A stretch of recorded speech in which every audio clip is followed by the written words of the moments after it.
ocultismo es el conjunto de conocimientos relativos a la naturaleza del hombre y del universo, y a la interacción entre ambos que se han mantenido fuera del uso común por medio de ocultación y engaño.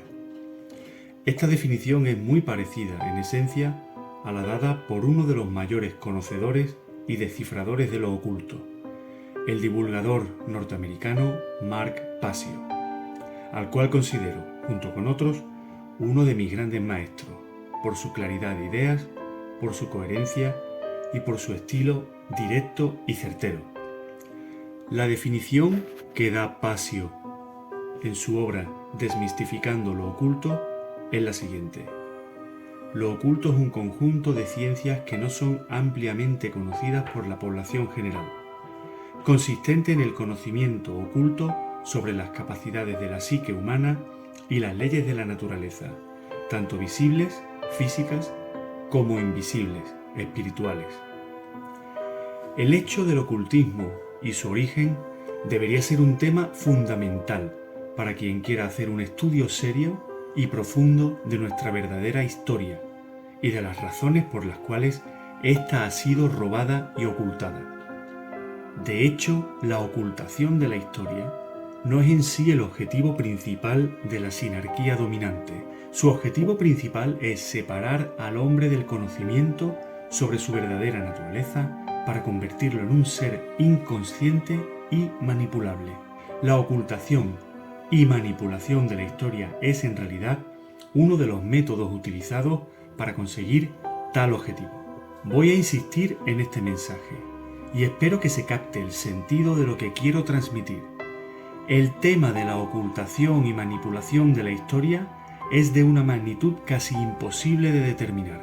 Sin embargo, este tema es secundario y subsidiario del tema principal que deberíamos abordar primero para comprender el marco general.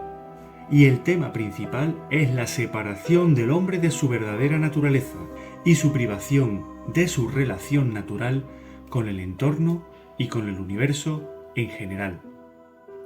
También hay que hacer hincapié en que el término oculto se refiere a dos hechos combinados.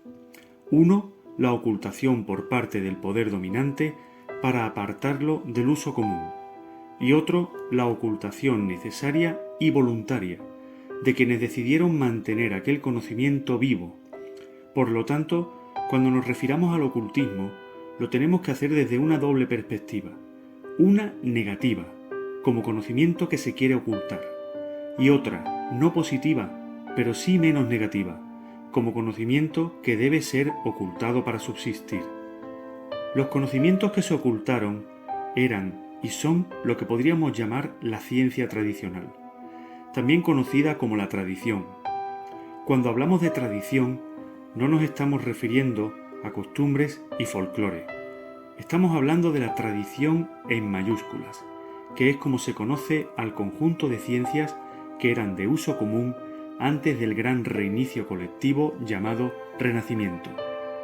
Todas las ciencias y creencias, tanto religiosas como filosóficas, provienen de una sabiduría mucho más profunda que se estudiaba de forma holística. Antes del reinicio no se estudiaban las ciencias por separado, ni se separaba ciencia de religión ni religión de filosofía. Todo era la tradición. Pero cuando se produjo el reinicio histórico, cultural y espiritual llamado Renacimiento, la tradición fue condenada y tachada de brujería y satanismo. Pero esta condena no afectaba a todos.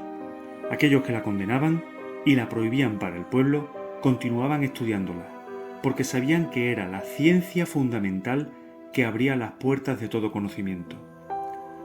La Inquisición y las guerras religiosas de los siglos XVI y XVII fueron una gran purga de dimensiones continentales, aplicada hasta el último rincón de la Europa cristiana, tanto católica como protestante.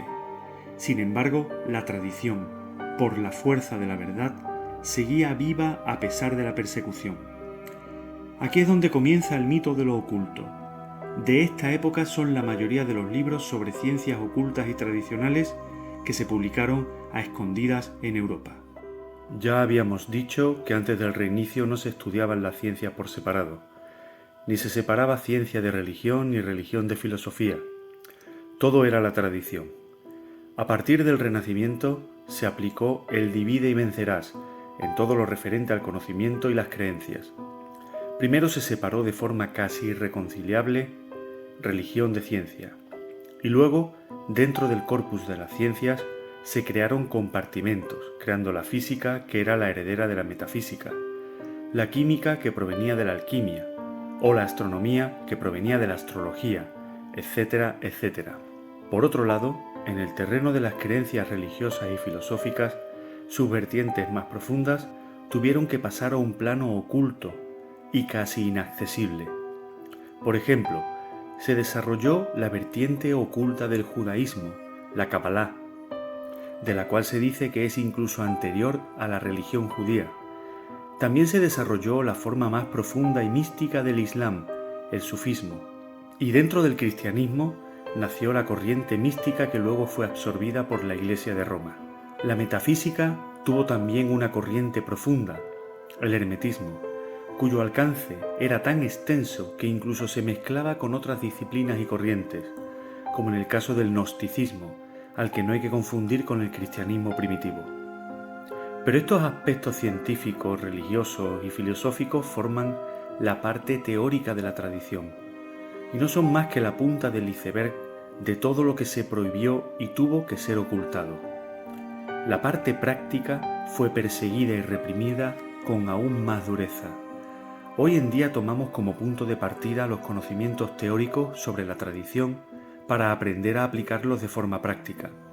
Pero antes del reinicio no era necesario conocer tanta teoría. El hombre simplemente vivía integrado con el entorno, lo cual le permitía utilizar capacidades psíquicas muy superiores a las que hoy intentamos aprender a aplicar. Todas estas capacidades, después del reinicio, tuvieron que ser recogidas por escrito para que no se perdiesen, y pasaron a ser conocidas como mancias. Entre ellas tenemos, por ejemplo, la cartomancia, que estimula la conciencia del iniciado por medio de los símbolos recogidos en diferentes cartas, o la quiromancia, que es la práctica del conocimiento del destino o la personalidad mediante la lectura de las palmas de las manos. El hombre está dotado de capacidades psíquicas que dejarían en ridículo a los superhéroes de los cómics. Pero esto no es magia ni hechicería. Estas capacidades son del todo naturales y no son ni más ni menos que la forma en que una conciencia elevada se relaciona con el entorno y lo transforma por medio de su integración con el universo y sus leyes. La ley, con mayúsculas, está por encima de todas las leyes creadas por los hombres, entre las que se incluyen, por supuesto, las normas religiosas, las de conducta, la moral, los convencionalismos sociales y cualquier regla que pretenda dictar cómo debe vivir y actuar el ser humano en un contexto dado. El hombre consciente es un hombre libre, pero el poder dominante no quiere hombres libres, sino esclavos obedientes.